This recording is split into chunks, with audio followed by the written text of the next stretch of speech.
This is London Calling in the Overseas Service of the British Broadcasting Corporation. I have to tell you now that no such undertaking has been received, and that consequently this country is at war with Germany.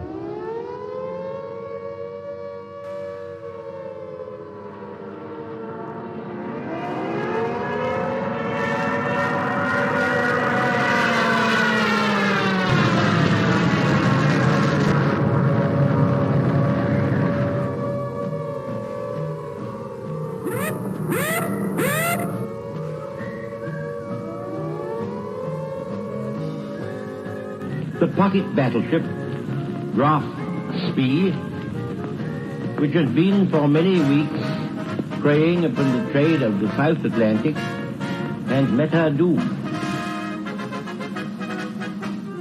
Mother dear, I'm writing you from somewhere in France, hoping this finds you well. We shall fight in France. We shall fight on the seas and oceans. We shall fight with growing confidence and growing strength in the air. We shall never surrender. Hang up the washing on the Siegfried line, 'cause the washing day is here. Whether the weather may be where or fine, we'll just love along. Das Oberkommando der Wehrmacht gibt bekannt. Ein im Atlantik operierender deutscher Flottenverband unter Führung des Flottenchefs Admiral Lütjen im Seegebiet um Island auf schwere englische Seestreitkräfte. Das Schlachtschiff Bismarck hat hierbei einen englischen Schlachtkreuzer, wahrscheinlich Hood, vernichtet.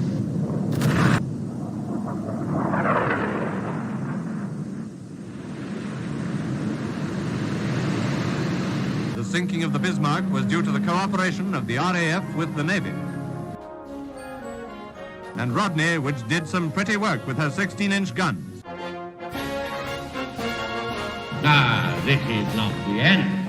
It is not even the beginning of the end. But it is perhaps the end of the beginning.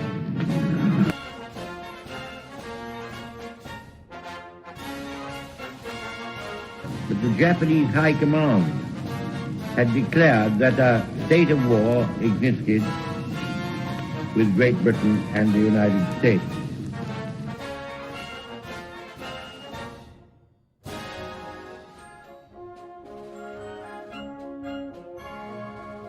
The German Navy, so proudly built up by that smug strategical genius, the Führer, is slowly but surely being wiped out. Now the Scharnhorst, the 26,000-ton battleship, has gone to the bottom, a not unusual result of action against the Royal Navy.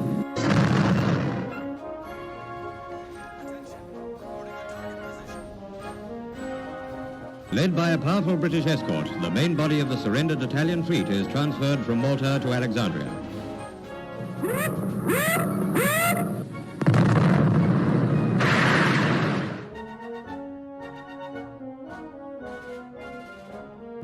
Signed the act of unconditional surrender of all German land, sea, and air forces in Europe to the Allied Expeditionary Force.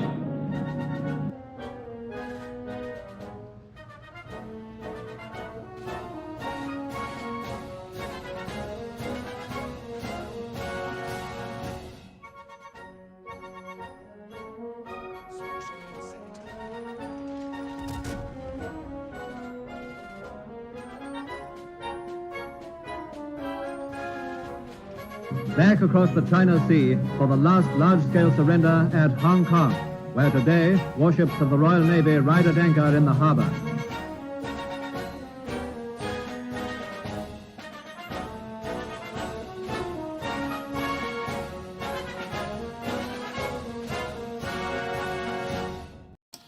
Well, good morning, good evening, good afternoon, and good night, ladies and gentlemen. I'm the Gareth Major, and I have returned, I guess you could say, finally, from holiday.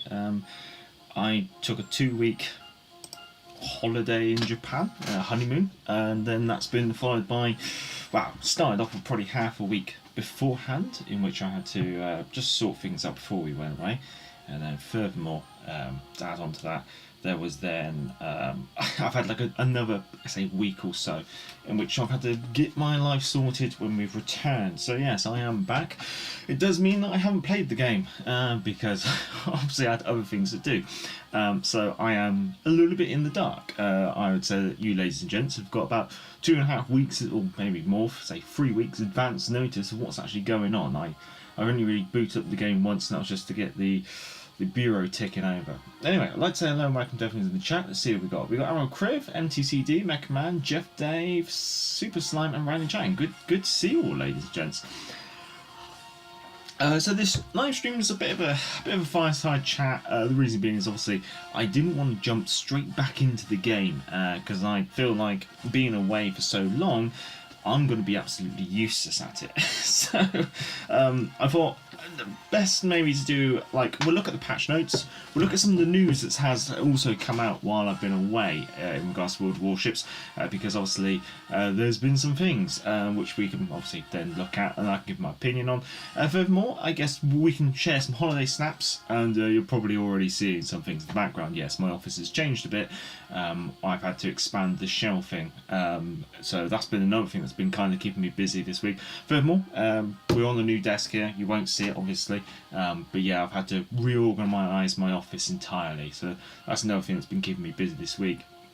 Anyway, rather than jumping in with the holiday snaps, unless you ladies and gents really want me to jump in with those, we're going to start off with just the May update, because I've only seen bits and bobs. I know there's the gear, the Constellation, I think, and the Italian DDs.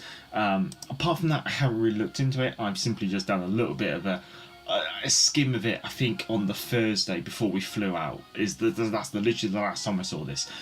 So we flew out on Friday the 12th.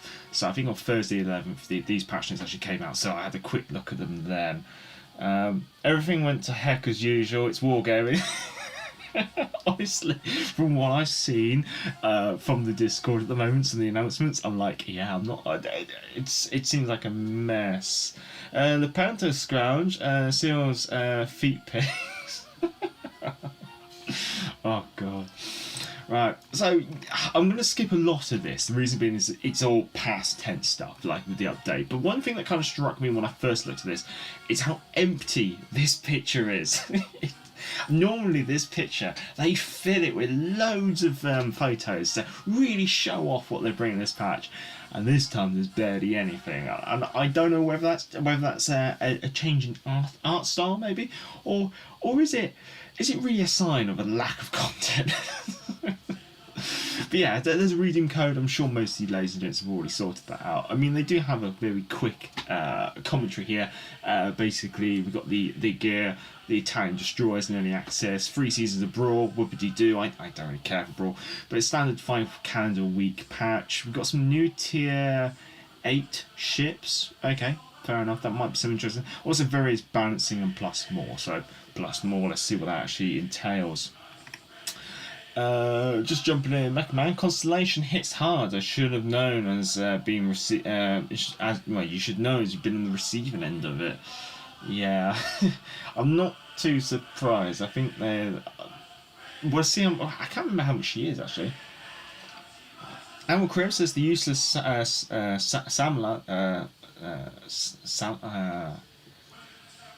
Smaland, I want to say, OP Lepento, unsinkable gear by torpedoes, Petro with improved AP pen. Yeah, a few things happened. Yeah, that's definitely where you put it. So Italian DDs have made their arrival. I'm just going to have a quick skim of this. Obviously, for those of you who've been playing them, or even encountering them, feel free to just chuck in some tidbits while we're going through this, I guess you could say. Destroyers have a special engine boost. Okay, consumable. That's more powerful than other nations. Is that more powerful than the French? Or is it on par with the French? I suspect it's on par with the French. But doesn't work long. Okay, alright, short duration then. Exhaust smoke generator. And maybe love. And maybe love. Okay, so they've got the exhaust smoke generator. That's interesting. So that's going to give you like Paolo Emilio style attacks if you want to use them. is making their way into the destroyer's arsenal, finally equipped with SAP shells in addition to HE ammunition. SAP and HE. That's an interesting choice. You're probably going to want to go for SAP because of how much that can hurt a DD. Like if you're thinking of DD versus DD engagements, but I suspect looking at them, they're big caliber guns, so you're not going to be getting a great amount of DPM out of them.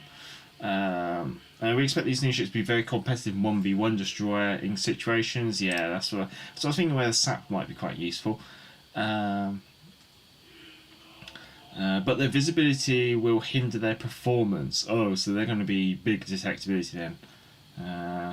Isolate your targets where possible because I basically don't want to get shot at. Okay, so these might be big, lumbering, hard hitting, but exposed DDs. Okay, so we've got a full on tech tree. That's nice, actually. They've gone for all the way up to tier 8. That's good for nice. Also, I guess it kind of alludes that there's going to be the Italian tier 8s, which have probably already been teased. Ryan Chang, pronounced small hand. Almost positive about that. I'll go with that one then. McMahon, it's slightly more powerful than the French engine boost. Okay, alright. No, okay, hello. Glad you hope you're well. And I'm Criff. Did anyone get any Italian DDs from the crates? I haven't bought any of the random bundles. That's a good point. Let me just let's see. WoW's Legends container drop rates. That's what we want. Containers. Let's bring that up.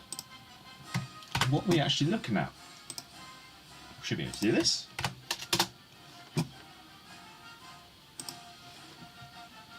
Alright, so let's have a look at these. Might have to let this load in a little bit. I'm going to have to try and, let's see. Let me know if there's any audio issues. If not, I'm going to minimise OBS for now. And I'll just pause that, just to free up some capacity of my laptop. Okay, Titan Destroyers. Let's have a look. What's the chances of the drops? Tier 7, 0.01%. Premium, 0.01%. Tier 6, 0.02%. Good lord, these drop rates are horrendous. Okay, yeah, there's a personal mission. I mean, how bad is that? Let's have a look. What we had in the past as like an early access. Let's go back to let's see. No, not German anniversary. No, not the anniversary ones. Early access, Pan Asian.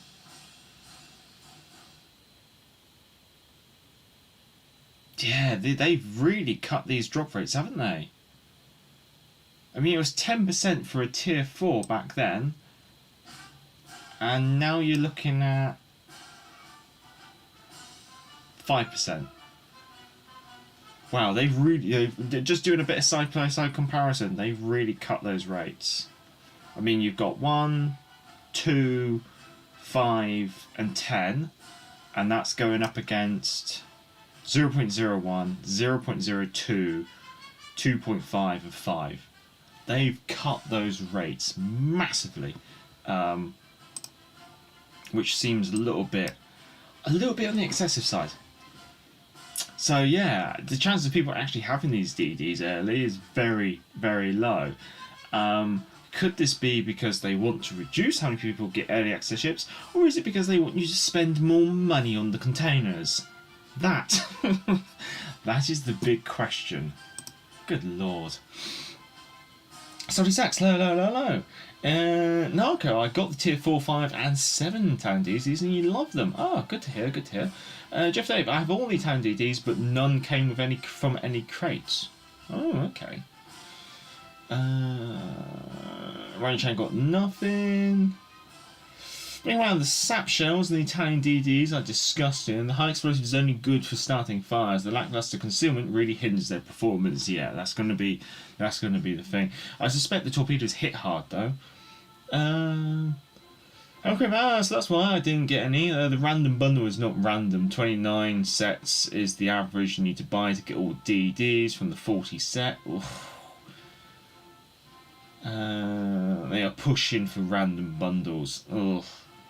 Zach, had a good trip. Yes, I had a good trip. We will be doing photo snaps later on this stream, and as you might see some stuff in the background. I did end up getting quite a few figures, or as some people in the chat would say, I got some dolls.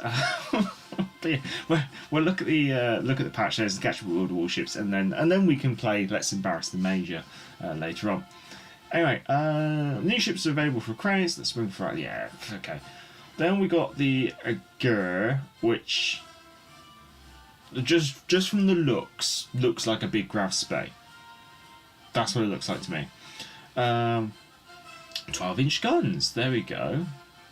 From 3 turrets. It does look like a 3 turret. Yeah, it does look like a 3 turret Grav Spey. Or Deutschland class. Okay. I haven't really got much of an opinion. I know a lot of people have been looking forward to this ship. It's not something that's been on my radar. It's not a ship I kind of get excited and have looked at or anything like that. But a cruiser with 12-inch guns is always quite interesting. Hopefully she's better than Siegfried. Anyway, it comes with 100 missions as always. Let's have a quick look at some of the juicy stuff. Obviously, they've really cut back on the amount of doubloons you get. They've got these research points, which is annoying. Insignias, promotional orders, and accommodations all seem pretty regular. I think they've cut back on boosters slightly. And of course, yeah, Premium Day seems pretty standard. Looks like it's a cheap campaign without amity backing. Yeah, it looks like they've heavily weighted most of the rewards onto the with amity backing side, keeping the amity backing at 2,500. I wonder how much longer that's going to last, I guess you could say. But yeah, it looks like, without really going into the ship, I mean, let's do that. What are we looking at with this ship? I mean, yes, I am going to the PC version. I know the ship may differ from the PC version. That's fine. I'll accept cookies. Pros: good main battery, traverse speed, yeah, because small turrets and shell velocity. Excellent durability for cruiser with a large hit point pool and well armoured midsection. The only large cruiser at tier 9 equipped with torpedoes, along with her sister ship Siegfried. So she should be the same tier as Siegfried, which has been bumped up a tier. All the Siegfried's been heavily nerfed, so yeah, should be better than the Siegfried. Good AA, excellent long range, 100 acoustics, to be expected fast. Okay, that's a reasonable top speed for a cruiser. Good concealment, okay. Poor HE output, bad firing angles, torpedoes are short range, large bow of only 27mm. Major's no class, sister ship of the Siegfried. The big Graf Spey variant was the P class, and the one known ship was Prince Heinrich, not Wales Heinrich, Prince Aldebert. Okay. Atlantica has a new commander. Don't know if that was before or after you left. I feel that might have been before I left. Big grass ground clear. You are complete. I was going on looks there. Sorry, Sax, enjoy your dolls.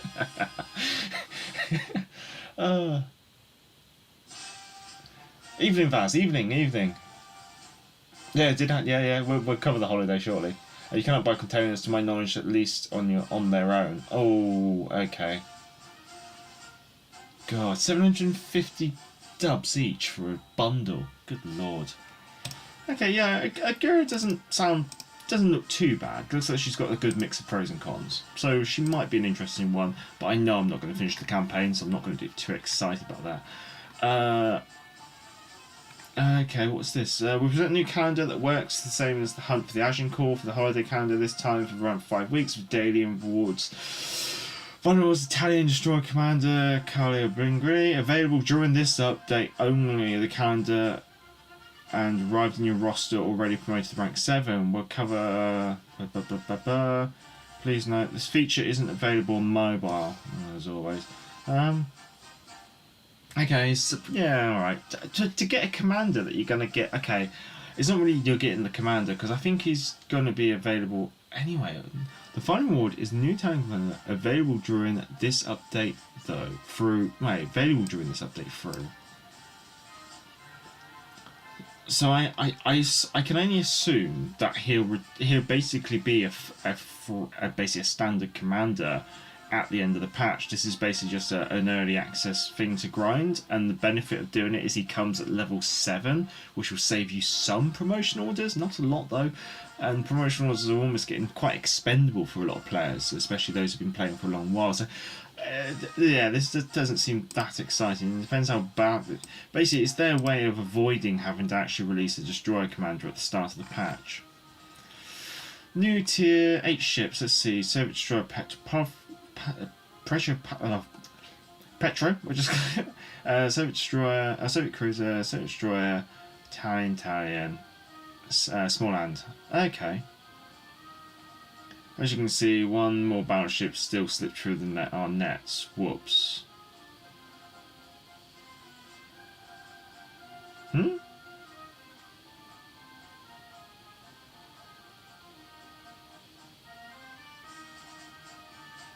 Oh, okay, alright, yeah, just someone saying non-battleship, and then they've got a battleship in there. So this is basically a really bad joke. Brawl returns, I don't really care. Archipelago Blue Steel has returned May 15th through to June 5th. Again, I don't think these commanders, you can only get them through crates. I think. And they're not duplicate protected. So it is possible to receive duplicate commanders. So I think that's, I'll have a look at that later. Constellation. Okay, Constellation, I've heard a lot of people say nice things about it. It is an American battle cruiser. Looks like an American battle cruiser as well, actually. That does look quite nice.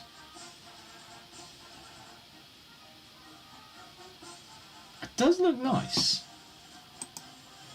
Tier 5, 6, 7. So what's she? She's going to be 22,500 doubloons. God, she's going to be expensive. She'll be available in the store starting May 22nd on her own as part of an XL and XXL bundle. This is basically going to pay the Wargaming staff's Christmas bonus this year. In fact, I don't think it'd be the Christmas bonus. I think it'd be the after the tax year bonus. It's interesting they are getting it in just before the end of the tax year, I think. Yeah. It depends which part of the world and stuff, but I do think there is a place for it. Oh no, tax year starts in April, so yeah, May is not tax year. But yeah, just does seem like they're getting their Christmas bonus in early. Good lord. Featuring torpedoes, radar, probably 15, maybe 16-inch guns. I mean, let's have a look.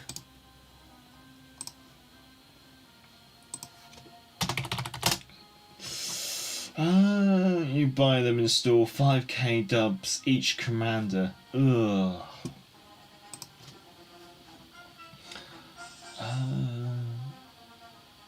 Man, some things I've noticed about the Agura in comparison to Seafrig. Agura has 27mm barrel section, while Seafrig has 25mm. Agura has 26km secondary battery and secondary booster. Okay. I mean, battery profile has lost her 32mm barrel, only 24mm if I remember correctly. Ow! Narco, I love Constellation already, more than Hood. I'm not surprised. I mean, Hood existed, Constellation didn't, so they could just make whatever they want up about this shit. Oh, let's see. Well, of course you're going to like Constellation more than Hood. She comes with 16-inch guns. And she comes with torpedoes. And she comes with radar. And she's fast. So if you like battlecruiser gameplay, you're going to like it. Lightly armoured, well, you can live with that.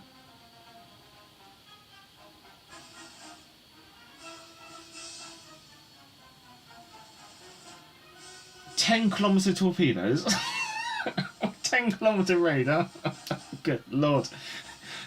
This, ladies and gentlemen, is what you call pay to win. Oh my god.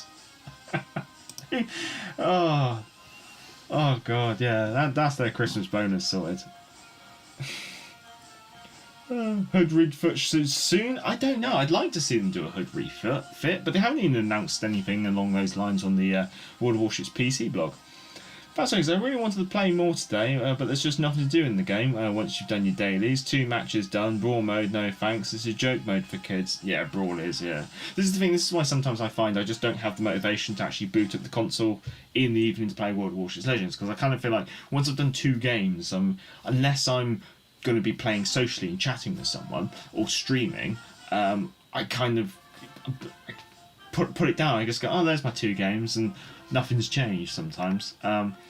So I'm in part I am looking forward to playing World of Warships Legends and streaming World of Warships Legends over the weekend, just to see how I perform, see how the game has changed. I mean, I'm doing a quick look at the patch notes now.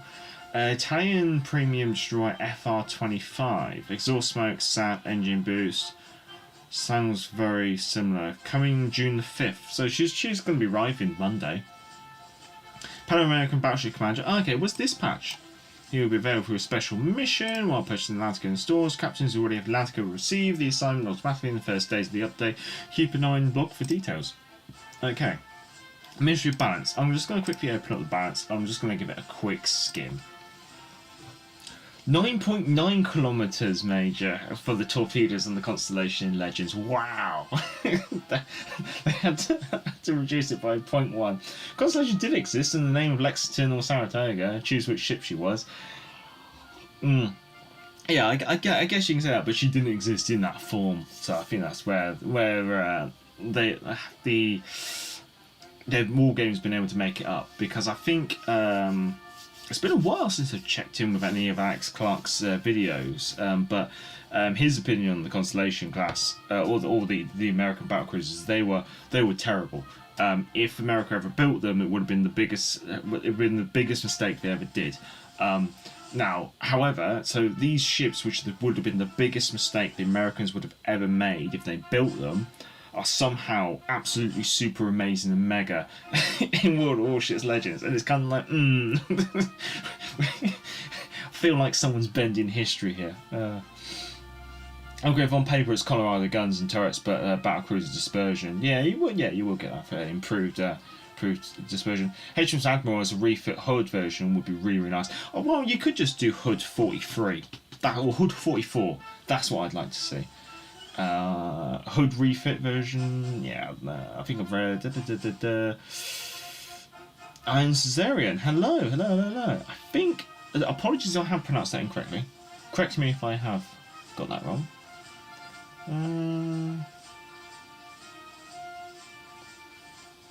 How about we get HMS Admiral, the refit version of HUD? I think I've probably just answered that one.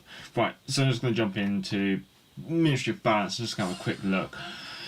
Epic modifications tweaks. So, for those of you who weren't here a couple of months back, I guess, they introduced epic mods where they basically made us grind out missions to get epic modules which could be equipped to tier 7 and 8 ships or something like that. Or I can't quite. Yeah, it would have been 7, 8 and legendary tier ships. The problem was they made it so you could accidentally sell them, and you could only grind them out once. Generally similar, the activation quotes for epic modernizations changed, so they just changed what makes them unlock. So at the moment, yeah, they're still looking for feedback and they're still testing. To activate stage of epic mods that you need for yeah, so they're just tweaking it. And to be honest, this is the thing, I didn't really care for the epic modules. Because there were only like 5 modules, and that means you can only really equip them to 5 ships. I wasn't really interested in that, because I like to play more than 5 ships. I play one nation, but I play more than 5 ships. So I didn't really want to have like that benefit on a ship and have to worry about faffing around, moving around if I wanted to. And also the benefits of them just didn't seem to be that significant.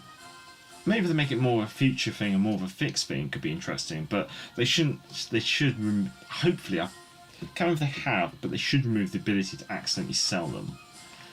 Ship traits refresh, yeah. A lot of the times I do say that the ship traits that are represented in game do not actually reflect actual ship traits. They're just kind of like, it does seem like Wargaming put a load of things in a hat and pulled one out and went, oh, superb concealment. It's like, oh no, it's not, it's crap. It's one that always bugs me is French DDs have the ship trait of having superior maneuverability. They have the worst rudder and the worst turning circle for a destroyer at their tier.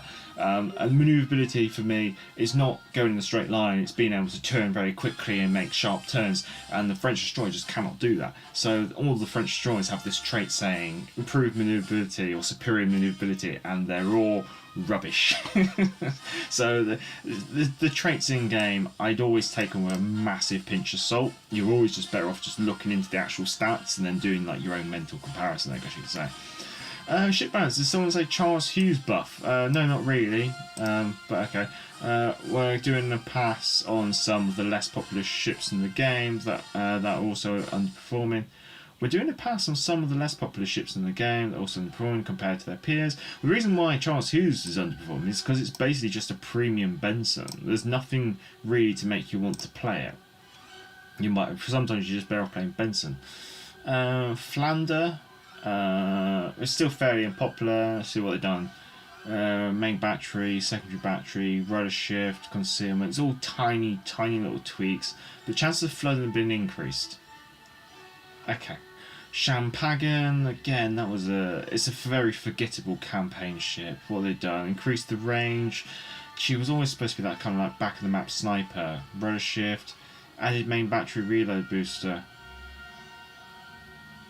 Okay, that's an interesting choice. Amusingly, these are all French battleships. Gascon. I think this is the problem. Like when you got the Jean Bar out there, and the Richelieu, or I always got Richelieu. I probably get that wrong. But when you got that as a tech tree as well, these kind of other French tier 7 battleships are just forgettable. Because you've already got a very good tech tree ship, and a lot of the players who've been playing for a long time, who were here from the start, all have the Jean Bar. So yeah, they're trying to make these slightly more appetizing. Charles Hughes added defensive anti-aircraft fire consumable. Why have they not given that to the kid? Have they given that to the kid yet? I think they might have. Yeah, I think they have. I think the kid's got it.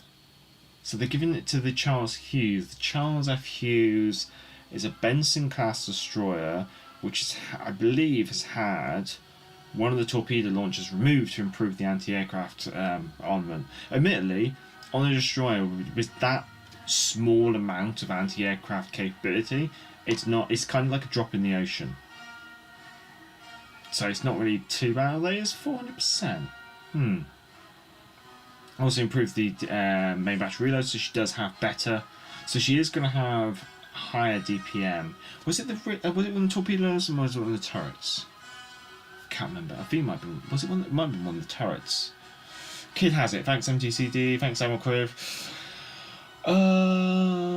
Gascon is now better than Jean Bar in my opinion. Interesting opinion, Quiv. Best AP Alpha for 315-inch guns. My build is 14,500. JB's only TRK. Interesting. Background. Well, the Fantastic and Mogador class destroyers did have large turning radius in real life, very true.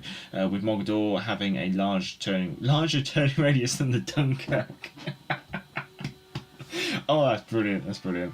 Las Vegas, people have also mentioned the aiming bug is worse on Napoli, but nothing has been admitted by Wargaming. Interesting.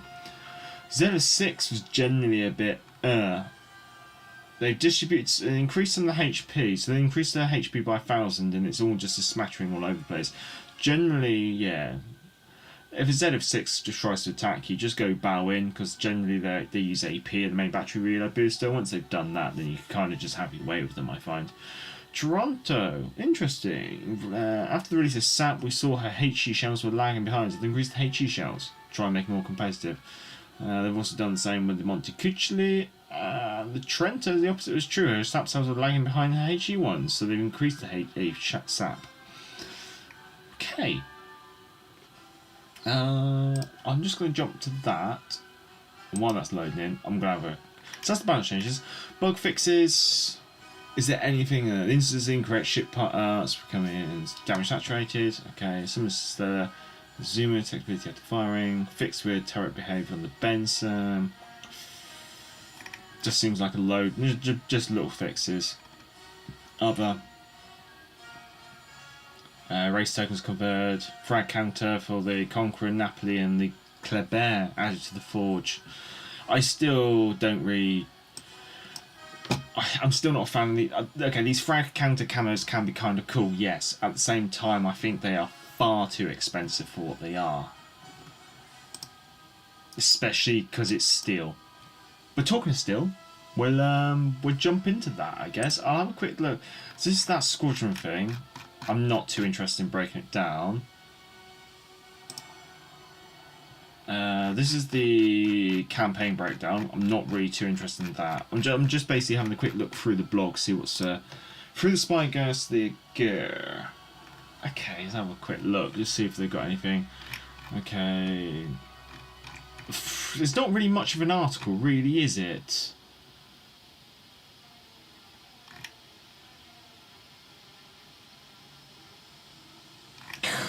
Yeah, there's not really much of an article there. Supply shipment. Okay, let's have a look at this. What's this going on? So we've got some Sakura Royal Navy. Oh, that's all I care about, that crate right there. Italian fleet in full force, early access. We have looked at the containers. Random bundles. Random bundles are a new way to obtain items. They consist of a number of sets of various items in game, with every set dropping in a fixed array of goods. There is also an option to acquire all the sets at once, first getting all the content included in the bundle. Each set drops in. Deals for Italian ships. This update will include range, blah blah blah. 5 weeks. Yeah, we've been over that. Archipelagos. Yep, that's fine. We've already looked at that. Again, they're just covering the same stuff. This is very much feels like. Yeah, we've covered that. Platform stores. A free bundle awaits you for both Microsoft and PlayStation Store Plus subscribers from June the 8th. So that's next week. Okay. I don't have PlayStation Plus, but okay, fair enough. Amazon Prime drop as well. Okay, that's it. Longest night at the museum was a mega stream that happened while I was away. They basically did a stream from lots of different museum ships and things like that. Full speed ahead. Italian destroyers in early access. Okay, yeah, I'm skimming now. I'm basically just seeing what I've missed out. I'm trying to keep this quick. I'm basically just seeing if there's anything of interest. Through the Spycast, Constellation. Okay, let's have a quick look at this, because she does look pretty. Lexington battle cruiser, fastest and largest warship at the time.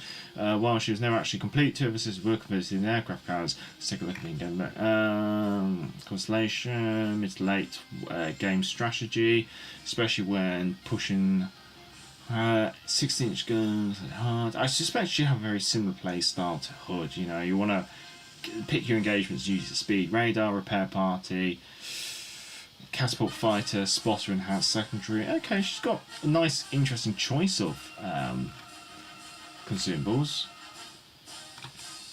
Well, you know me, I like to go speed and power, so my commander build would probably be focusing about speed. I'd probably use Sims. Brawl, is there anything interesting to look at with Brawl? Season 8. So again, this is them trying to... prizes.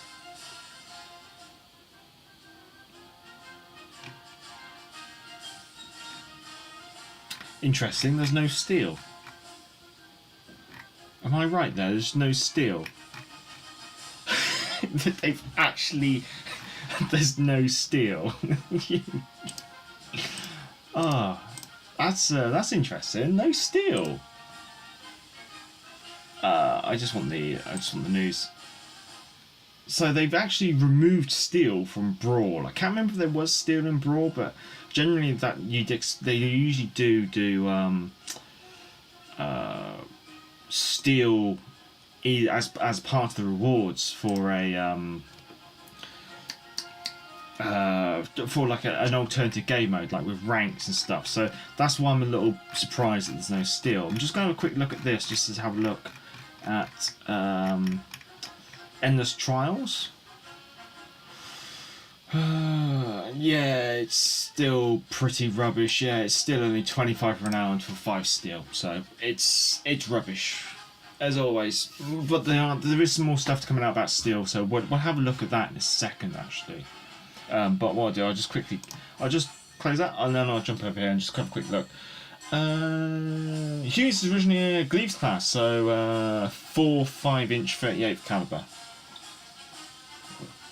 Or is that 4? I think is that 4.5 inch. MTC, my kids is AA focused. You're better off going after a BB or a CC.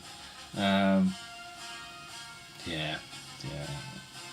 Crib, Xbox only. Both Warhammer commanders of 50% off in the Microsoft Store. Now available in the not available in the PlayStation Store. Microsoft's ownership now in Warhammer. Microsoft now owns Games Workshop. That's interesting. Constellation is a pretty alternative camouflage on PC that I would like to see in Legends. Not so. So I'm just going to have a quick look through here and have a quick look. So obviously there's some redeem codes here and stuff for like the patches and stuff. I'm just almost having a look through. That's the giveaway. So I'm just seeing if there's any other social media stuff that's came out since I've been away.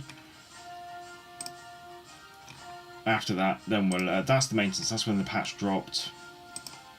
That's them just doing the same talk. Yeah, same stuff. I think we covered that. Archipelago Blue Steel we've also covered. Yeah, we covered that. We've covered this. We've covered that. That's them just talking about the actual. Yeah, that's them talking about the individual ships. This is about the frag counters. So. Yeah, basically a camouflage that counts every kill that you get in that ship. It does count standard and AI. I think it counts all game modes. So if you have a frag counter, just be aware that the number on the side of your ship isn't exclusive to standard unless they've patched that. I haven't seen them do that though. They're talking about the collection thing there. That's the new Prime drop. So that's nice, I guess. It's nothing special. At the end of the day, what do you expect for nothing? Refresh your wallpaper. They're always pushing the contributors media kit, but they rarely actually do. They're not good at keeping it updated. Giveaway. Constellation. Okay, let's have a quick look at these. Seeing 36 seconds rotation, 27 second reload, 16.7 kilometer range. Doesn't look too bad. 9.2 kilometer range from the torpedoes, apparently 55 knots. They're quite slow. 1.1 kilometer detectability. It's not too bad. About over a minute and a half reload. Only three torpedoes. It's nice to have them. She's got a lot of AA. She's got 12 quad mounts of 40mm. She's got 32, 60, I want to say 62 barrels of 20mm. She's got 20 barrels of 5-inch. That's a lot of AA. Concealment range 14.5. So she actually starts off with a decent range. Direct concealment as well. Yeah, no, it doesn't look like a bad ship. You can see why it's a premium ship. Some more redeem codes there. This is the bit that Crib's just been talking about. Xbox players ever wanted to join the ranks of the blah blah blah. Basically, yeah, the Warhammer 40k commanders, all 4 of them, I believe, are available, but Xbox only in the Xbox Microsoft Store. Memorial Day, another patch, another Town Destroyer. There's these flags, another redeem code. Okay, there we go. Now we're onto something. I hope. Is this going to work? Maybe I shouldn't have done that. Let me just let me go back. But yeah, let's see, where was that?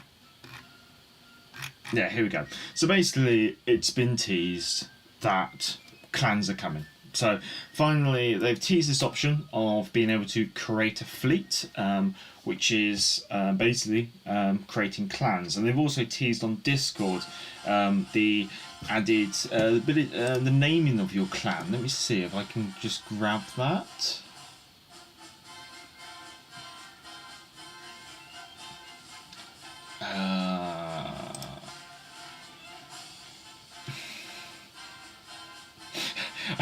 Narco, just because I booted up Discord, Narco sent me a picture of H's hood and the refit, and yeah, no, you're right. I need that. I need that in my life as well. Oh, there you go. I need that in my life.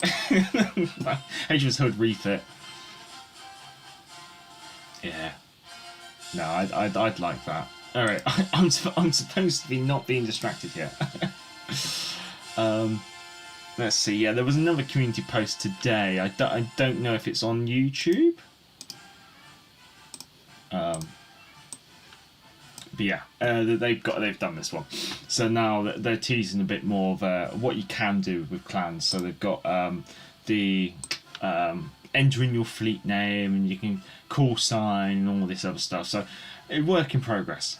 Coming soon, I guess you could say. There's not really going to, unfortunately, there's not going to be too much you can really say about it. It's just coming soon. It's still work in progress. But if they're teasing it now, then hopefully that means I'd be highly surprised if it's next patch. I'd say the patch after. So I'd say July patch.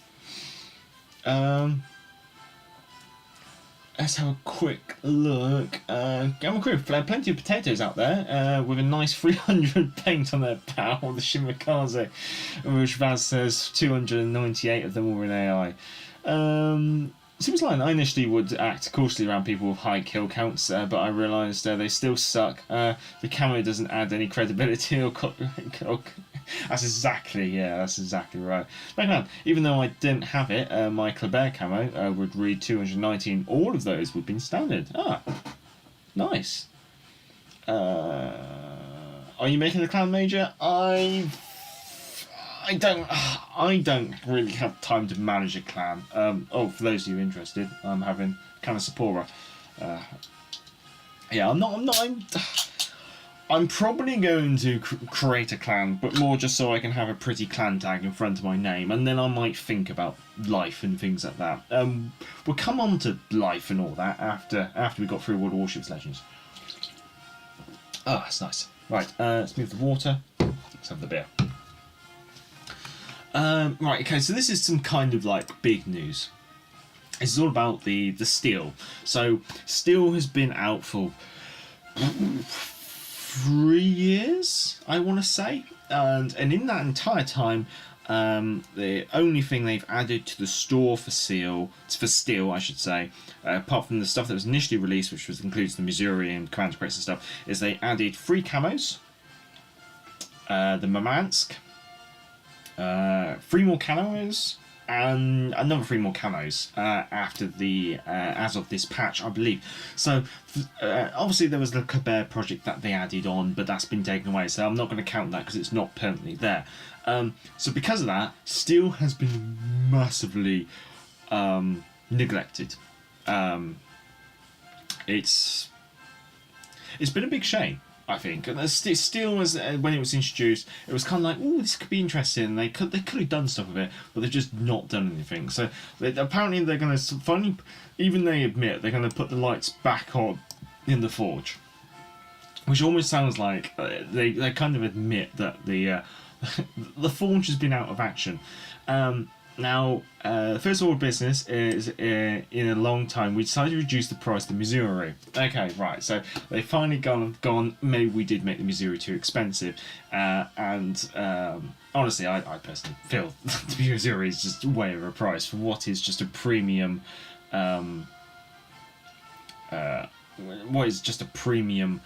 Iowa with radar. Like, there's not a lot of difference. So the price reduction will be permanent. Now, there's this bit. All players who obtain the Missouri during the current update will be automatically compensated the steel difference after the release of the next one. This I don't really... Okay, yes, it's good that they're providing compensation to players who acquired the Missouri. However, making that compensation so it's for people who acquired the Missouri in this patch seems incredibly underhanded. When you consider that the Missouri could be only acquired for steel, there's no way that someone could have a Missouri and have not purchased it for steel. Therefore, it should be very easy for them to know who bought the Missouri for steel and compensate everyone. I don't understand why they can't do that. Why does it have to be only the people who got it this patch? Why can't it be for anyone who ever got the Missouri? That just seems incredibly underhanded. Yeah. So in that regard, I'm kind of disappointed in Wargaming. But then again, Wargaming disappointing me.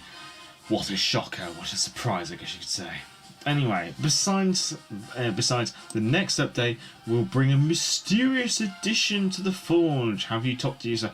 Basically, there's likely to be, well, there could potentially be a ship. Now, Kriv did do a bit of thinking about what the potential steel ship could be. Obviously, maybe we could see the Kleber come back. We could see a German BB, maybe the Anhalt. Maybe a Japanese destroyer, the Kidakaze. Could be a British destroyer, Druid. Or maybe the Japanese cruiser Yoshino. Maybe French battleship Jean-Bai. There's a couple of options. It all depends how much steel they want us to spend. But it's nice that they're finally doing something with the Forge. But it's just so long in the tooth. I'm a Kriv. I remember everyone was talking about never getting the Missouri during lockdown. Yeah, that's true.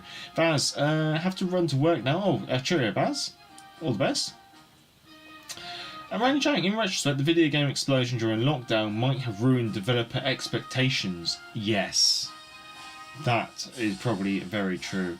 Colbert, not Kleber. Yeah, my bad. Brawl, I'm not going to go into that. North Score, Archipelago Blue Steel, yeah, they're just talking about that.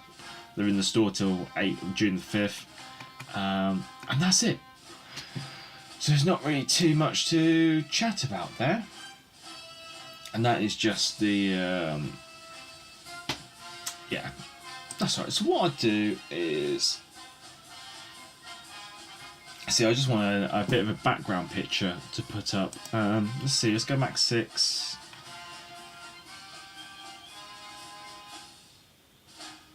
I just want something to put in the background while I move on to a bit of Japan, I guess you could say. I want something British, obviously. Come on, there we go, let's get the Collingwood up. There we go, put the Collingwood up in the background. Right. So, I'm just going to say, now we've kind of covered that, we'll just cover off after the honeymoon, I guess you could say. So, if anyone has any queries about my journeys to Japan for 2 weeks, we went to, we stayed in Tokyo for 13 nights. We stayed in the Shinjuku area, and we kept ourselves pretty busy. I do have some photos that I am allowed to share, I believe. Here we go. Yeah, we'll just pop these up. So yeah, this is where I do my old man act, I guess you could say, and we cover the holiday. Big man, considering that June is coming up, which is usually American themed update, my money's on Summers. That's a good shout. That's a good shout. Okay, yeah. So basically, there is a 70% chance the new steel ship will be one of those that's already in game. I laughed so hard when they released the Colbert for 15k steel. Anhalt, Yoshino, Kitakazi, Druid, Jean Bar. There's still possibilities. Yeah, no, that's true. It's true. Right. Very simple, very small selection of photos. But yeah, this is a photo taken from the. I want to say the lower deck of Tokyo Tower. This is looking out towards Rainbow Bridge. Gundam. Did I? Alright, give me a second, Mecha Man. I'll get that for you.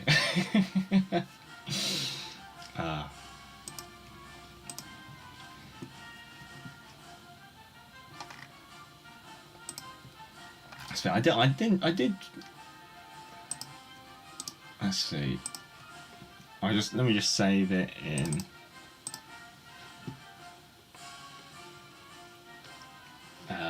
Will it now appear? Let's have a look. I need to get this view sorted.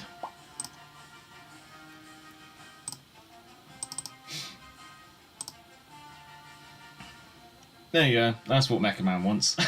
Yeah, that's the Gundam. I'm now thinking there's definitely some more photos that I should have downloaded. So let me just quickly do that. But yeah, and that's the Gundam.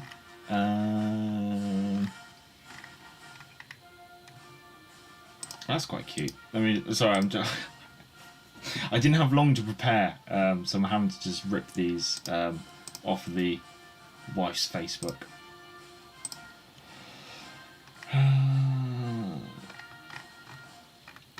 Let's see. There's one I definitely want to grab. Where is it?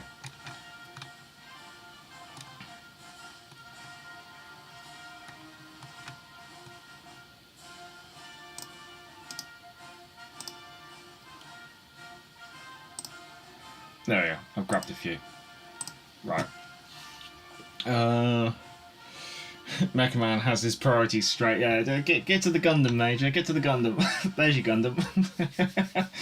I also, of course, that's only round the corner from the Statue of Liberty. So, of course, I went to the Statue of Liberty. That's Rainbow Bridge in the background.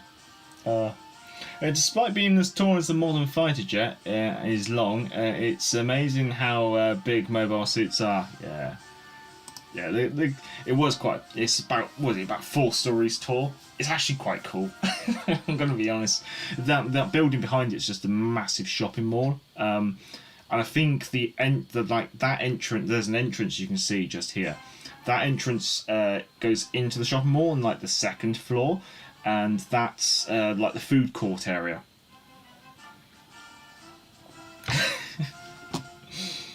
Yeah. Mega Man, are you sure that these are statues? I bet the Japanese preparing for Armageddon. But amusingly, I think the station that you have to get off at is called Tokyo Teleport. Anyway, I was gonna... Yeah, let's have a quick look. Yes, that's the photo I brought up earlier. So that Gundam statue is... over here. So this building here is a TV studio building. And then there's a shopping mall. I want to say this building here. So the Gundam's actually round the front of that. And this is a view taken from Tokyo Tower. There's Tokyo Tower. So that was probably taken from this floor, but actually no, I think that view was actually taken from the top floor, up there. But yeah, Tokyo Tower is actually quite nice, and as an engineer, I did find it very interesting, honestly. I think I have a better photo of Tokyo Tower, which I can just quickly... Oh, we haven't done the Skytree over here, actually. Save that.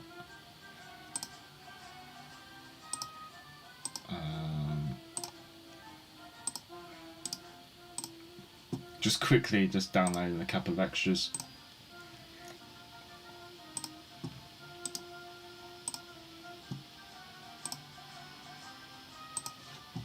There you go. Let's see. Probably still downloading some. Oh, that's actually from Tokyo. There you go. There's a better view of Tokyo Tower. But yeah, Actually, really quite interesting engineering. Actually, the Skytree as well. That was really quite interesting from an engineering perspective as well. It's quite an integral structure. The legs in it are absolutely massive, so I really did like those. And then obviously you got Nintendo World in Shibuya. Well, not Nintendo World. The official Nintendo store in the Parker in Shibuya. If you like Nintendo, that's the place to go. Tokyo Tower. You can tell that I'm used to heights. I wasn't too fussed about walking on the glass. In fact, I quite happily jumped up and down in it. Tokyo Tower reminds me of a large Eiffel Tower. Yeah, it certainly was inspired by the Eiffel Tower. I'd have to say. This is the Tokyo Metropolitan Government Building, and it's got basically there's free to access observatories, which are on. Which basically these two floors here is like are actually combined and there's like one like double height floor, and that's on both towers. That's open till like 9 o'clock at night, and it's free to get there. I think the lift that goes up from the ground floor all the way up there, which goes up 45 floors, it does it in about 50 seconds, which is really impressive. Yeah, and that's actually it's free to go to. It's near Churro Park as well, so that's quite a nice park to walk around. And yeah, no, I definitely, if you're going to Tokyo, I definitely recommend putting the Tokyo Metropolitan Government Building on your list. Brilliant views all the way around, and it's free. That's one of the best things about it. Obviously, one thing that we did was we went to a rabbit cafe, where for an hour we basically ended up feeding rabbits and petting rabbits for about an hour. The place we went to was in Akihabara. It was quite nice, and it was very relaxing, I guess you could say. There was one absolutely gorgeous rabbit. I think we'd take him home if we had the opportunity. Where is he?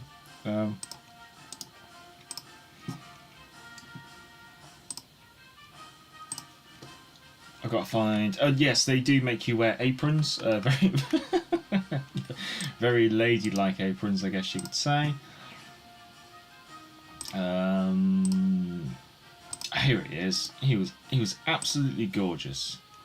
So for those of you who don't know, we actually have pet rabbits. So obviously we are very rabbit orientated when it comes to animals. We prefer rabbits over cats and dogs and stuff, which may not be to everyone's. Just got to wait for it. There he is. He was absolutely gorgeous, and he didn't care that we were in the enclosure part with him. He didn't care about being fussed or anything like that. He was just quite happy, chilling, and yeah, he stole the show. He was an absolute little gent, that one. This is from Shinjuku Gardens. I think the missus cropped that one quite badly. It is a better photo, but for some reason it's not coming through. Disney Sea we went to. We spent a whole day in Disney Sea. Disney Sea was actually really quite nice. I'm not much of a Disney fan, and I enjoyed it, which was, yeah, quite nice. We did Shibuya Sky. So this is a view from Shibuya Sky towards Shibuya Scramble Crossing in the rain. And literally just down here, that's Shibuya Station. Yeah, it was Shibuya Sky.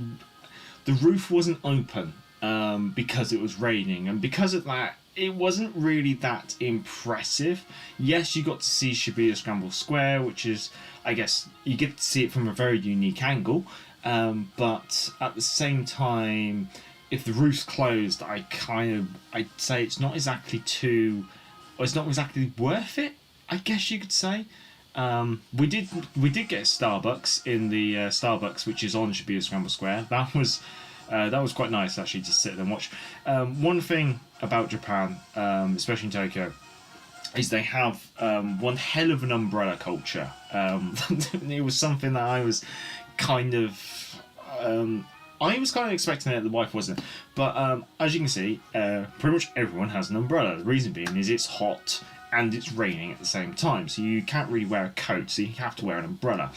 And so you can pretty much pick up a see-through umbrella from any corner shop, any what they call combinis, and you can see through them, which is actually really, it's you wouldn't really think about it until you're there, and then when you walk around with an umbrella, being able to see through the umbrella is an absolute godsend, because it means you can kind of look around while being protected from the rain. So a see-through umbrellas are all the range when it comes to raining, and when you come to a shop, they have like stands which you can put your closed umbrella in. So you put your umbrella in, and then you yank your umbrella out, and it basically puts your umbrella into a plastic bag so you don't drip water all over the shop. It's admittedly, that means then you're creating a lot more waste, because obviously then when you go back at the rain, you've got to take the plastic bag off and put it in the bin. So then there's a lot more waste creation due to like plastic bags and things like that because of that. But on the other hand, actually, it was kind of impressive, or like how much of an umbrella culture they have it was definitely different, coming from Western country anyway. What else we got? We flew on the A380s with Emirates. That did mean we did stop by in Dubai. So from the UK to Japan, we were looking at 17 to 18 hours of flight time, with about 2 to 3 hours stopover in Dubai. Dubai airport wasn't too bad, actually. It was obviously just a very big airport, and just having to, because you only had your flight would arrive, but it would take you about half an hour to get off that flight anyway. So by the time you finally got off that flight, you then had to walk to your next gate. By the time you got to your next gate, that would, let's say, would take, I don't know, let's say 20 minutes, maybe 30 minutes if you had to change terminal. So already that was like 1 hour of it gone, and then the gates would open about half an hour before the aircraft would, before the actual flight would take off. So that would take like another half an hour off. So when you got like a 2 to 3 hour stopover, really you've only got like half an hour to an hour and a half of kind of sitting around waiting. Yeah, the stopover wasn't really that bad. Dubai airport, the duty free was just crazy. We went when one part of the duty free we went into. First of all, they had a car as part of the duty free, and then next to the car they had a 280 kilogram bronze statue camel, which just seemed a bit odd. Also did Buenos Zoo, and as you can see, I managed to meet some of my family. Yeah, we also did Sensoji Temple and War Kimonos for the day. Not really for the day. We only did about an hour or two in them. The heat did start to pick up, so we decided not to stay in them too much. We only did about 2 hours in them. It was definitely something unique and something different. It's kind of like an experience I'd recommend if you do do a bit of kimono wearing. I think it was kind of fun. No, a photo. That's the actual temple at Sensoji. Inside the Tokyo Metropolitan Government Building, they do have a little Tokyo Olympics thing at the moment, where they got some of the, where basically you can see the gold medals and stuff. It was news to me that Japan actually got the Olympic gold medal in 2021 for baseball, beating America, and then we also got the pandas at Wednesday. But yeah, Japan was very nice. Definitely enjoyed ourselves. Did loads of stuff, and as you might see in the background, let me see. You can probably see I got, yeah, you can see my manga shelves and stuff, but you can see I've got quite a few Nendroids and other things. And maybe some of those are actually always there, always there in the background, but now there's just more. Mecha Man, did you get to see Hiroshima? And Crib says that's the wrong date. No, we didn't do Hiroshima. We literally did just do Tokyo. We were going to go to Kamakura, which is a coastal like hilly town, kind of a bit old school, but we found that we didn't have enough time for it. So we mostly stayed in Tokyo, and we did Ikebukuro, Nakano, Akihabara, Roppongi, Ginza, Ueno, Asakusa, I want to say. I can always pronounce that one wrong. Pandas are weird, yes. Yes, they are. A species of bear which insist on eating bamboo and therefore never have enough energy to reproduce. But yeah, Japan was definitely interesting. If anyone's got any queries or questions about Japan, then feel free. Or if you want my doll collection, we're there. Anyway, yeah. Let's see. So yeah, let's while I'm letting things trickle through, I guess I want to move on to kind of a bit more like a Chow news, life news, I guess you could say. Mega Man. Probably would have been the best time to avoid Hiroshima as the G7 was taking place. Yeah. I remember reading when we were on the underground trains there that the G7 was going on, and Zelensky turned up and all that. It was quite interesting. It was all on this. So, to be honest, when we were in Japan, when we were flying out of Narita, we did actually experience a 6.2 magnitude earthquake, which was quite nice. Earthquakes happen so frequent, especially to that magnitude over there, that it's not really nothing. It wasn't really reported in, say, like Western news, but it was one of the things. It's one of the things I wanted to experience when I was in Japan, and that was to experience an earthquake. So I was kind of pleased that I experienced an earthquake. Let's see, just... it would have been 26th of May, I think. There you go. It was made in the Japan Times. But yeah, we were literally about to fly out of Tokyo, of Narita Airport, when Narita is in the Chiba Prefecture, and we were literally we got through security. We were just going to ask something about the information desk, and then we just experienced a 6.2 earthquake, which was actually I enjoyed it. I don't know, there's something wrong with me. Ren Chang, learning the fun Japanese phrases. Not really. I mostly stuck to. So obviously you got your three kind of greetings. Your good morning, your afternoon, and good evening, which is Ohayo gozaimasu, which is the formal way of saying good morning. Then there's konnichiwa, which is basically the typical greeting that most foreigners usually know, which is like good afternoon. Then there's konbanwa, which is like your good evening, like good evening, good night kind of like phrase. Obviously, you say hi for yes. So if the Japanese person is explaining something to you, try to avoid going because I think that's rude in their culture. So I just kept going hi, basically just saying yes. Saying no, I don't know if I was getting it wrong. I think no is ear. The problem is ear as no in Japanese sounds very much like yeah in English, and so every time I said ear for no in Japanese, they would look at me and I'd have to shake my head and say no. So as a Westerner, I think if you want to say no, you're better off just saying no rather than trying to use Japanese. Obviously, arigato gozaimasu, the formal way of saying thank you. You can get away with arigato, but arigato gozaimasu is the more appropriate way of saying thank you. So generally, you just say that at the end when you want to say thank you.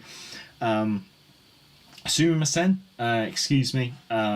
If you're trying to get, especially if you're trying to get off the trains in rush hour or trying to get past someone, especially a lot of their stores are very narrow aisles. Like you literally. You can't, like, there's just enough room for two people in, say, a lot of the anime stores and the figurine stores and stuff, especially up in, like, Nakano and stuff. So sumimasen, just to say excuse me to get past people. We never really had to say sumimasen at a restaurant to get the bill. They were usually pretty on it anyway. I think in Tokyo they're a lot more used to dealing with Westerners, so usually if you paid up front, after you did your order, or they pretty much just go, as soon as you finish eating, they kind of actually bring the bill to you. So actually I found that the Japanese culture of having to stay to the centre to get the bill didn't really affect us, but then we did go to a lot more places that were probably used to dealing with Westerners, especially because the wife is a celiac, and so we went to a lot of gluten-free places, or places that I could get gluten-free foods from. I never had to use it, but gourmet is sorry, so in case you really bugger up, you can say sorry, and that was about it. That was like the Japanese phrase book that I kind of remembered to remember kind of when I was there, and the kind of situation I had to use it for. The only one I've picked up since is Choto Mata Kudasai, which is please wait a moment. I've just picked that up recently. I don't know if I'm ever going to really use it. I bet they're used to the earthquake. Yeah, they're used to the earthquake. I think I was reading like 50% of all magnitude 5 and above earthquakes, or 30% of all magnitude 5 and above earthquakes happen in Japan. so they're very used to earthquakes. So it was but when it actually happened, it was quite interesting. Like, we were in the airport, everything started shaking. I was like, it's fine. The wife was like, what's going on? Then lights go off, alarms go off, earthquake alarm. All the mobile phones go off. Which is it was quite interesting to see, really, or interesting to experience, really.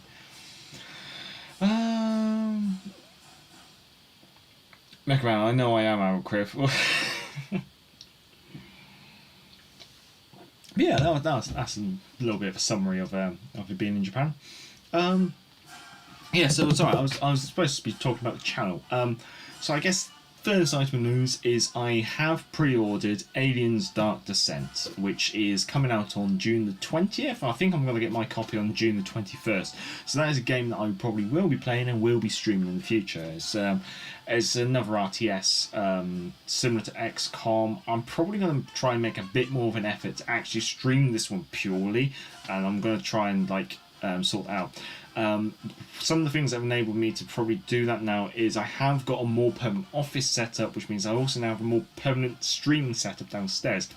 So I'm hoping that I can get a bit more back into streaming. I am going to get in contact with the IT chap to get my hard drive recovered off my old laptop. So fingers crossed, that means I should be getting all my old streaming and recording assets and things like that I used to have before that laptop died. So once I get all that information, all that stuff, that means I can definitely ramp up the quality of my streams. Also, it means I might get back into recording again. We'll have to see.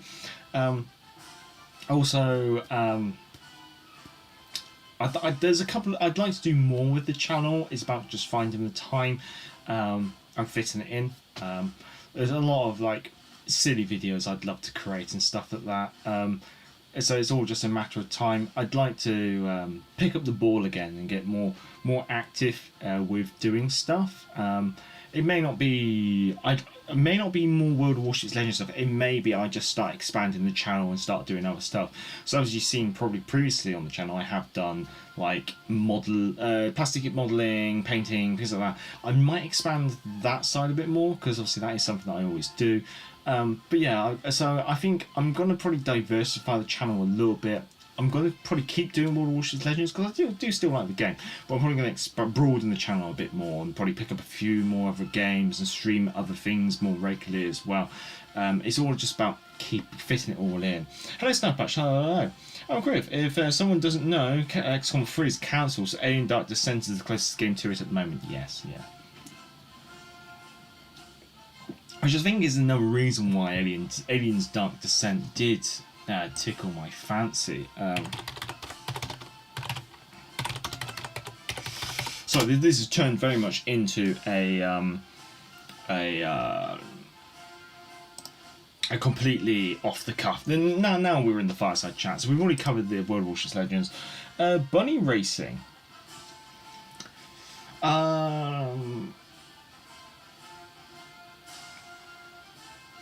Let's see.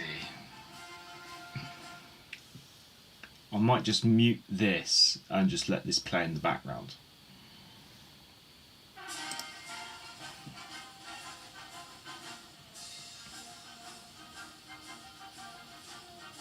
Oh, I better make my thing a bit smaller. Yeah, this will probably give you a bit of an idea of what the gameplay's like as well. Major, maybe opening up Discord. That's another thing. So one thing we might do. Obviously, some people have asked about clans, whether I'll start my own clan. I'm not too sure about clan, but one thing we might do is I might actually. I don't have to dabble around with it, but get the Discord open, because at the moment I have a Discord which is kind of exclusive for the moderators. What I might do is I might look at making or opening up an area of it and allowing the community in there as well.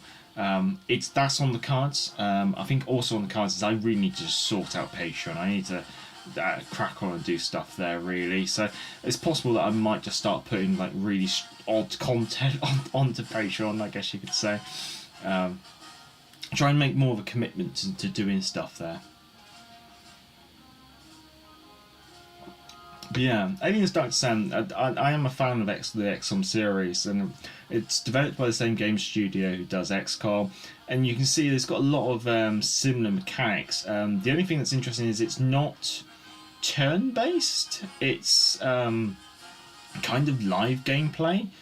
I think it's, so I guess you could say it's like very typical to things like, let's say, Command & Conquer or Company of Heroes and things like that, I think. So it's almost like XCOM but without the turn base.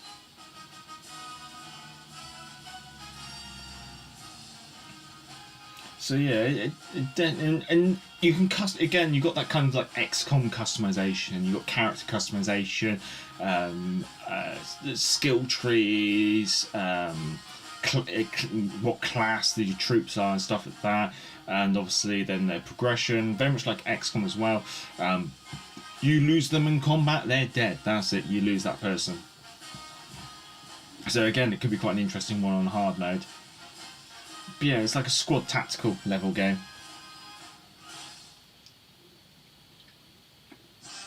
And I am a fan of the Alien series. I've never played an Aliens related game. I did think about picking up was it Aliens Fireteam, but just never. I think it came at a bit of a bad time for me. I just wasn't really there to pick it up and play it. And then by the time I did think about picking it up and playing it, it was kind of a bit late for it, maybe. Oh, there might be some vehicle parts in this game. That could be interesting.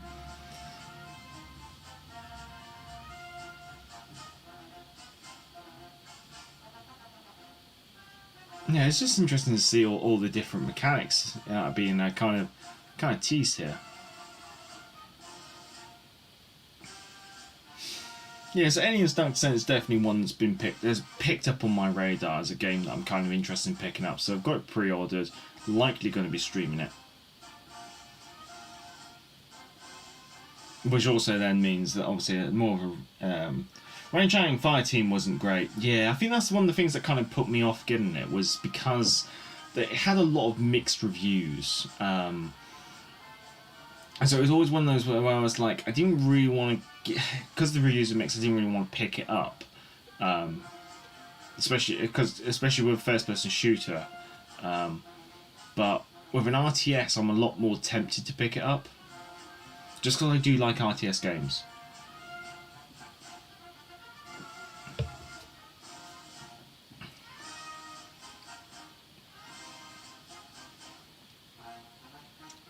And being that it's going to be based off of the XCOM, it should be alright. It's got, it's coming off, it's being based off of a game system and a developer that I kind of trust enough. Does that mean that there won't be day one bugs? Of course there's going to be day one bugs. Nowadays no game can be released without day one bugs. Will there be DLC content? Of course there'll be DLC content. Oh, the androids. Interesting. Oh, heavy troopers. They look nice. Facehuggers. Ugh.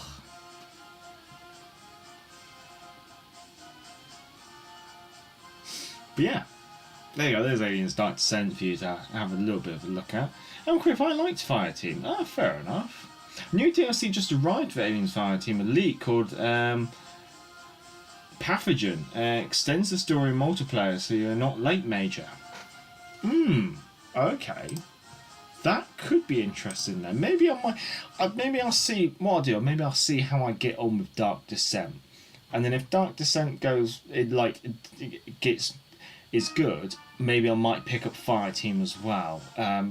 Does mean I'll be kind of mixing World of Warships with lots of aliens, but that's not going to be the end of the world.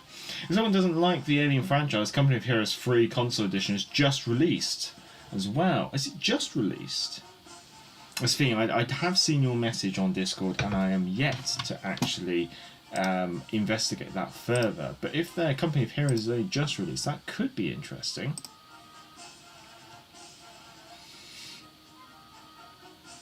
Well, I think I've been nattering away, so I think there's only really one thing left for me to do, and that's probably to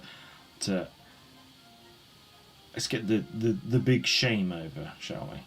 Let's see. So let's get the big shame. Where's the big shame? Oh.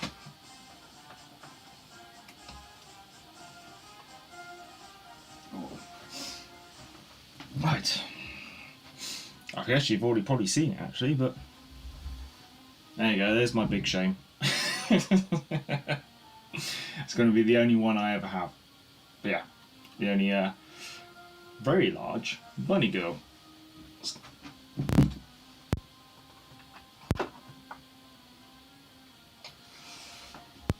But yeah, if anyone's intrigued, it's Makase Kurisu from the Steins Gate franchise.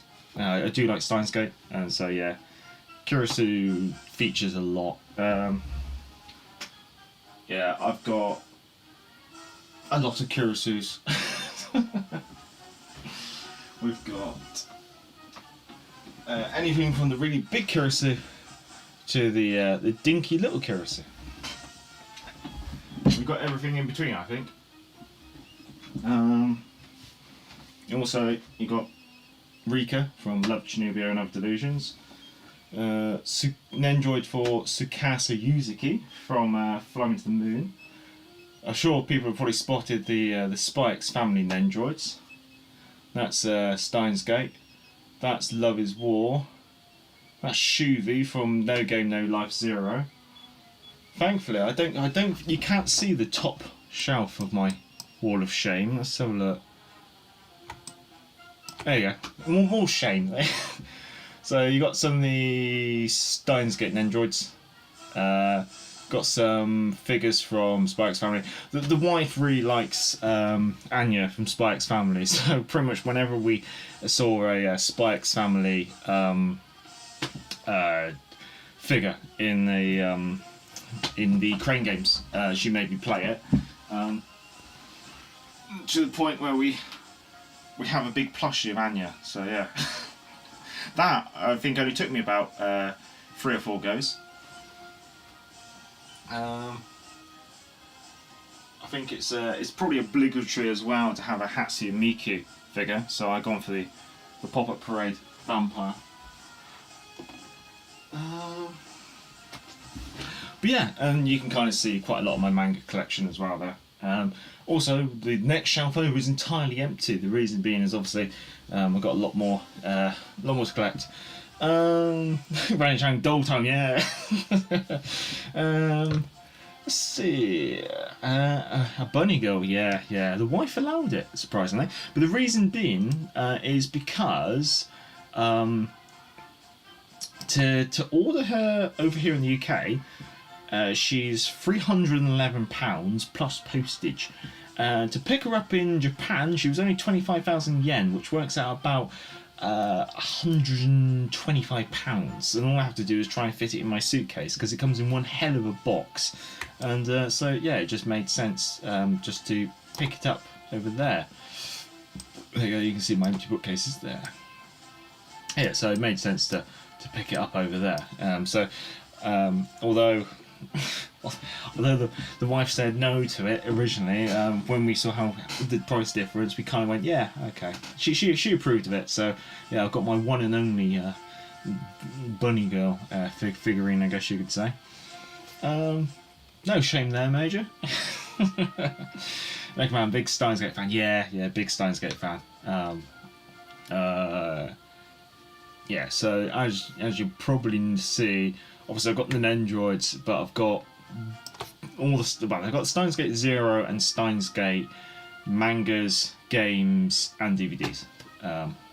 Yeah, big quite. I do like Steins Gate, and so I am looking forward to the next series of Steins Gate, which is in the works.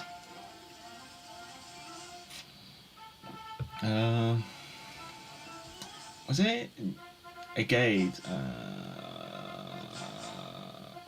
Agada? What's that?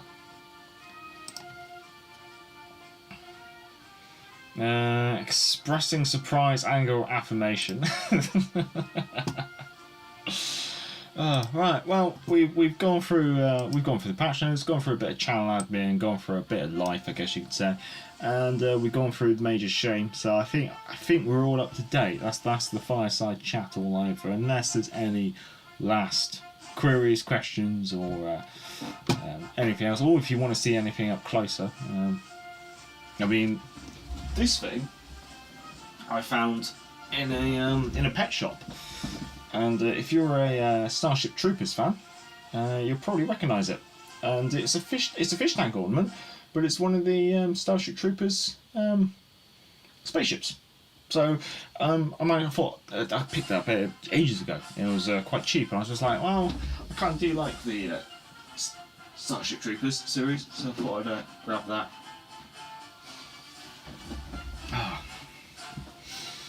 Right, well, I'll go through the chat and say thank you to everyone who's come along. Hope you all stay safe, stay well. And we've gone through quite a bit this chat, but I'd say obviously thank you to Amel Crift, MTCD, to Mecha Man, to Jeff Dave, to Super Slime, to Randy Chang, to Naruko, to Salty Sax as well. Also thank you to Vaz Vegas. I am Caesarean as well.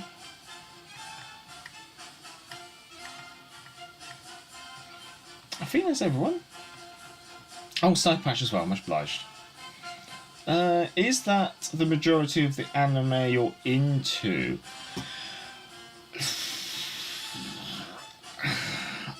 I consume a lot. Manga, anime wise, I do watch a lot. Yeah, so it's very hard to. I don't think I can name everything I've watched. Is basically put it.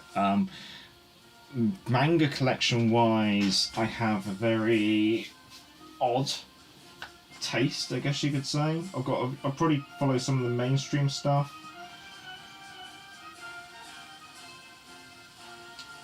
I think there's one manga collection I always liked is what's Taki? Love is Hard for an Otaku. It's only got it has got a anime series, but it's not. I think you can find it on Amazon Prime. But as a manga, I really did kind of enjoy that one, just because it's like office based and things like that.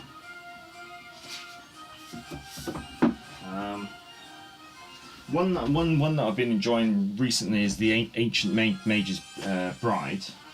That seems quite interesting. Another anime series that I'd love to see a second series of, and manga that I'm collecting, is Nozaki-kun. That I just find it's quite comical, quite funny. The manga's definitely been enjoyable reads as well. Love is War is on its final chapter. I think there's only like 4 or 5 more volumes to come out in English. That's quite interesting. Spy Family is definitely interesting, but Spy Family is also quite mainstream. It's done quite well. Flying to the Moon is apparently on its final arc, although it's still being written. But yeah, there's quite a lot there. I'm into a mix of stuff, I guess you say. More shoujo than shonen there. Right. Oh yes, Randy, but sadly PC only for the Starship Troopers game. Actually, I remember Chris mentioning that.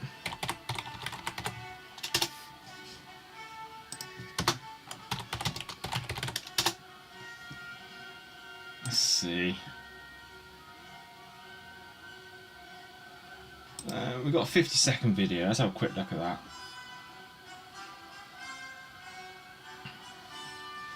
Oh, I've got an advert for Diablo, bear with.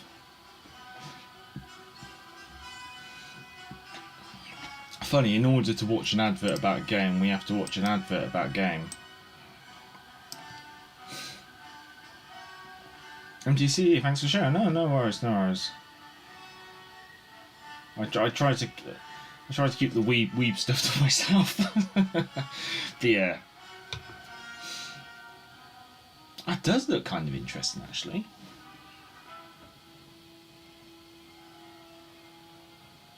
It's all first-person shooter. Oof.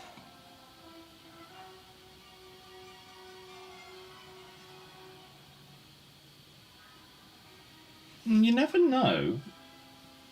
It could be one of those games that starts out on PC, then maybe makes it over onto console if it does well.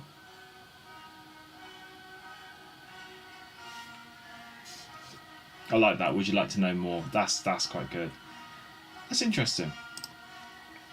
I do wonder if they follow through with that. That would be quite nice if they do. That would be. I'd definitely play that.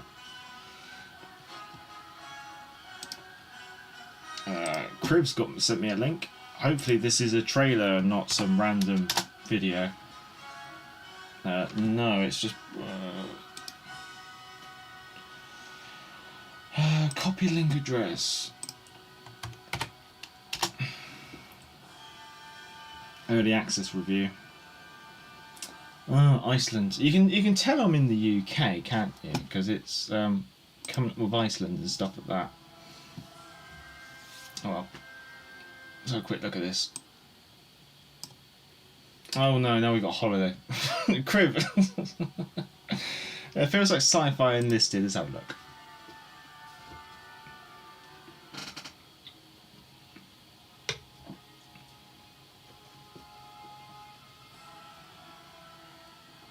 Yeah, I get you there. I get what you mean.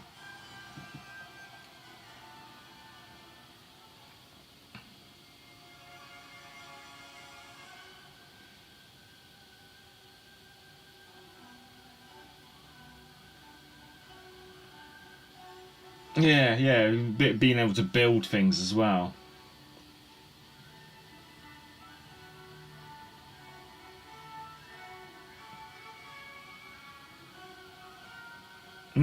Starship Troopers Extermination. Good bug, dead bug. Nice.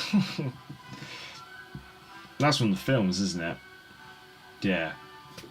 I was going to say, that's too crisp for it to be in part of the...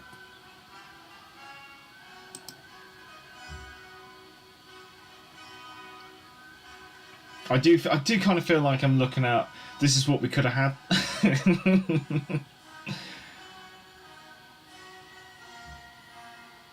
That was quite cool.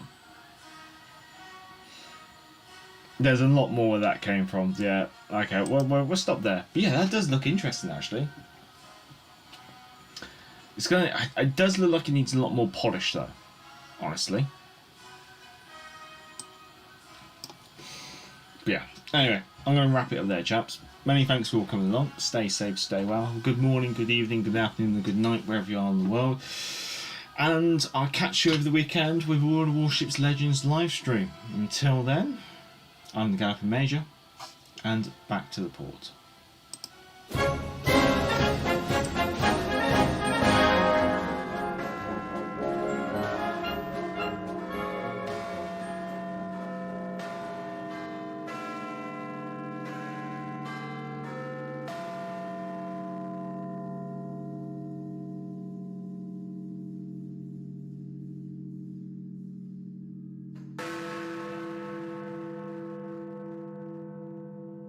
This is London calling in the overseas service of the British Broadcasting Corporation. I have to tell you now that no such undertaking has been received, and that consequently this country is at war with Germany.